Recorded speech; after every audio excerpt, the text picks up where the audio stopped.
What's up guys, we're here. So last time nung gumawa ako ng review video nung head unit, so hindi gumagana yung USB cable. So akala ko noong una hindi talaga siya gumagana or wala siyang ganyong features So ngayon check ko kung okay ba talaga, may cable ba talagang nakakabit dun sa loob or kung tama ba yung pagkakabit or damage yung cable So yun, tignan na natin and then test out natin yung kanyang screen mirroring via USB cable Alright.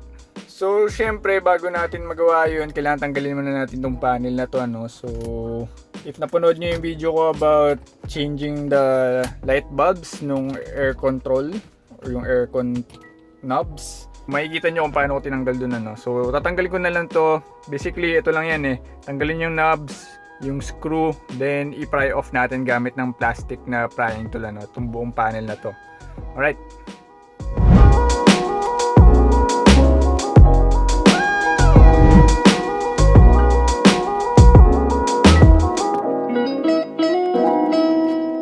So yan, natanggal na natin yung panel and then ito na yung mismong head unit So meron lang siyang 10mm bolt dito para malabas natin. So yan, gamit lang ng 10mm bolt ng socket. Ikot lang natin to counterclockwise. Yan.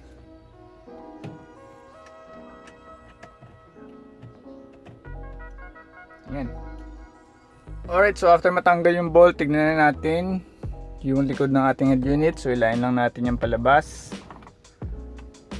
And then yung ating USB cable kasi nandito sa may glove box, so dapat yun yung hugutin natin, which is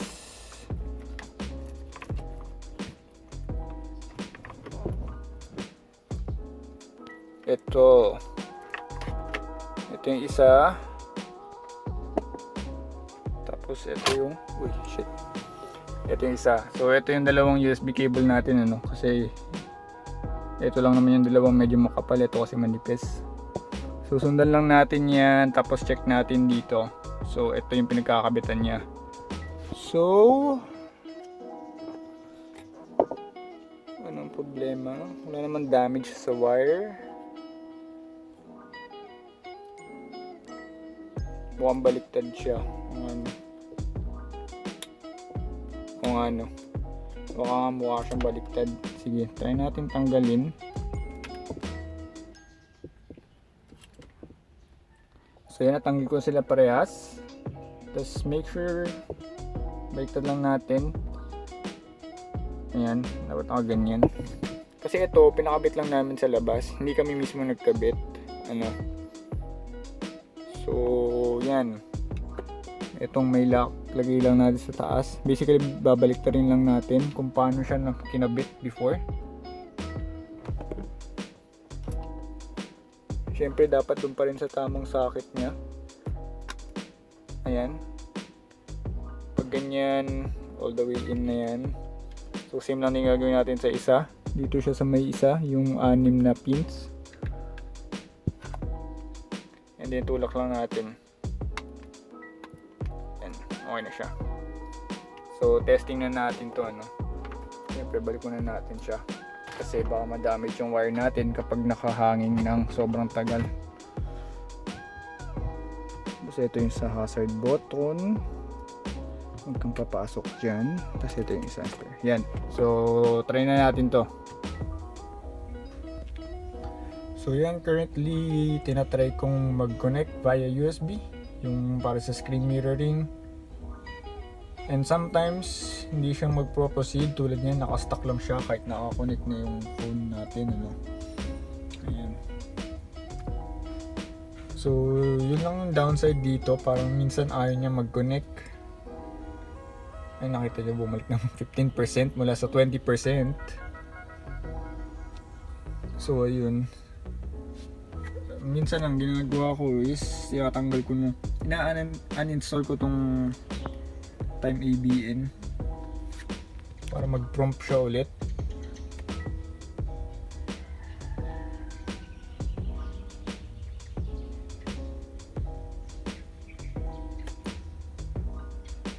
Ayan, makita nyo ayaw niya.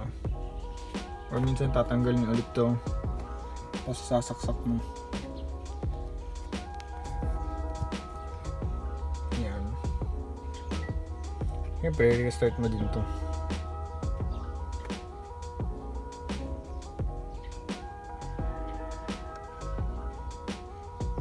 And yun pala, huwag nyo makalimutan i-enable yung USB debugging mode sa inyong Android phone, ano.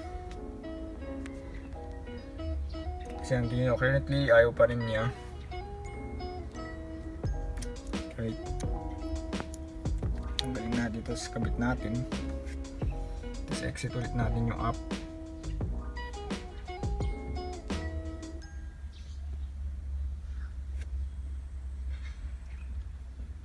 Time kung napanood niyo yung video review ko nito, yung initial video review ko nito, hindi gumagana yung USB, ano. Pero this time makikita yung i-charge siya. Both USB cables, ha. So yan, currently nagko-connect siya, na-detect niya. Ayun, hinihintay ko lang matapos. So yan, nasa second step na siya. And binuksan niya na automatically yung app, yung time ABN. Hintayin na lang natin matapos tong sa may head unit. So 80%. Hintayin lang natin. Ayun, huwag niyo kalimutan na check niyo yung phone niyo, may prompt diyan. So start now niyo lang. Ayan, na screen mirror na niya. So yan, tulad niyan, may mga times na bigla-bigla na lang siya madi-disconnect. Pero yun, para sa akin medyo unreliable yung connection niya. Parang hindi siya stable, ganoon. So yan, good thing na detect niya ulit, nagko-connect na siya. And yan, nag-screen mirror na. So yan, pakita sa inyo yung mag-play tayo ng video, ano. So, pick na tayo ng random video dito. Ito yung mag-ipindutin natin para matanggal. Silayin natin or tutulakin natin. So yan, narinig nyo, yung audio galing pa rin sa phone, pero yung display mo pwede mo makita dito sa head unit.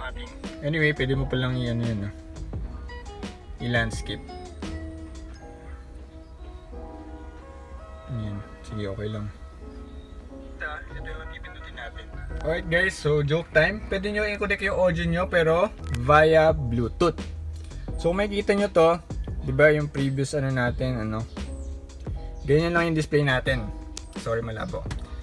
So ganyan lang yung display natin kanina, diba? So ngayon ang gagawin nyo is pindutin nyo lang tong arrow na to sa may left side, lower left.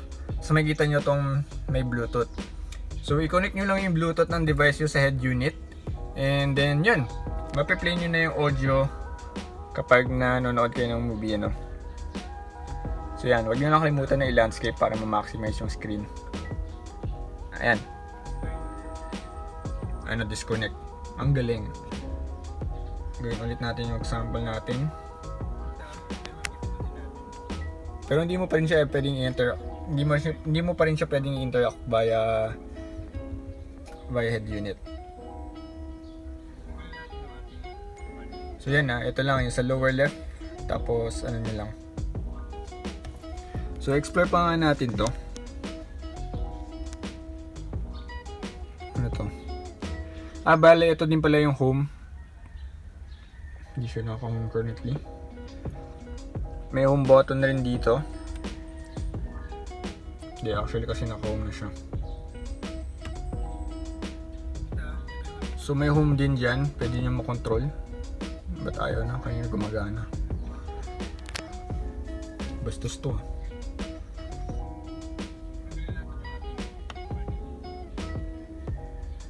So yun, nag-home siya. Medyo delayed lang yung response. Pero yan guys, home, multitask, tsaka yung basta yun. Tapos itong return button, yung corresponding nitong sa Android mo, no? So yan, pwede mo control yun. Aside from that, ano tong refresh? The screen is sync. Ayun naman. So yun, kanina gumagana to eh.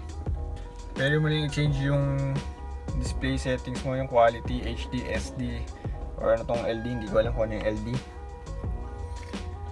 So yun, basta para sa audio, connect nyo lang yung Bluetooth nyo, then yun, okay na. The screen mirror. Aside from that, kung hindi nyo pa in-install yung Time ABN na app, kapag sinelect nyo tong Android USB, tapos nakakonect na yung Android nyo via the USB cable, automatically niya i-install yung app pag na-detect niya yung phone nyo. And also yun pala, huwag nyo kalimutan i-enable yung debugging mode ng phone nyo para makakonect siya. So yan, successfully naayos na natin yung USB cable, so we're all goods. So yun nga lang, may mga times na hindi niya ma-connect, hindi niya ma-detect yung phone mo. And may mga times na kailangan tanggalin mo yung USB cable or reconnect mo yung USB cable. Then may mga times din na ginagawa ko, ina-uninstall ko yung app para ma-trigger niya ulit yung installation at yung ma-detect niya. So yan. Alright, so balik na lang natin yung mga pinagtatanggal natin.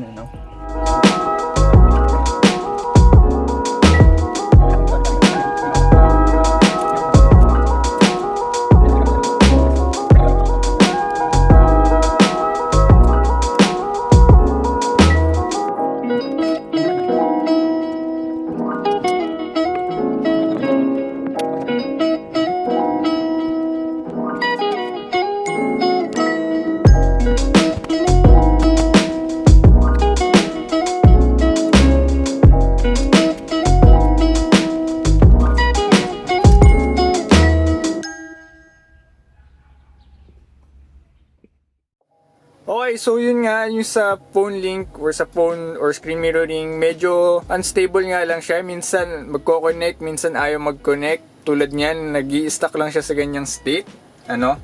So yun, hindi siya ganun ka user-friendly. And then yung choices mo lang pala sa screen mirroring ay either Android via USB cable or Android via Wi-Fi or iPhone via Wi-Fi. Wala pong iPhone via cable, Then yun lang naman yung sa phone link or sa screen mirroring. So napagana na natin yung USB cable. And then so far, after a year of using this head unit, okay naman siya, wala akong naging issue. So if yung habol nyo lang talaga ay Bluetooth or magpapatugtog ng music via using your phone, okay na to. Then yun nga yung looks niya, touchscreen, so modern na modern yung dating compared sa lumang analog radio na 2D, So yan, okay naman siya. So wala akong naging issue so far. Mainly ginagamit ko nga lang talaga sa pagpapatugtog ng music. Pwede nyo rin installan ng mga apps tulad niyan ng Spotify, tapos mag-download lang kayo ng kakaunting songs. And then yun nga pala, hindi siya ganun kabilis. Minsan naglalag yung sa Spotify, So yun, panoorin nyo na lang yung video ko about my initial review on this one, kung saan explore natin yung mga iba't ibang features nito. And then yun, may product link din po sa description sa baba, So guys, thanks for watching and see you on the next vid. Alright.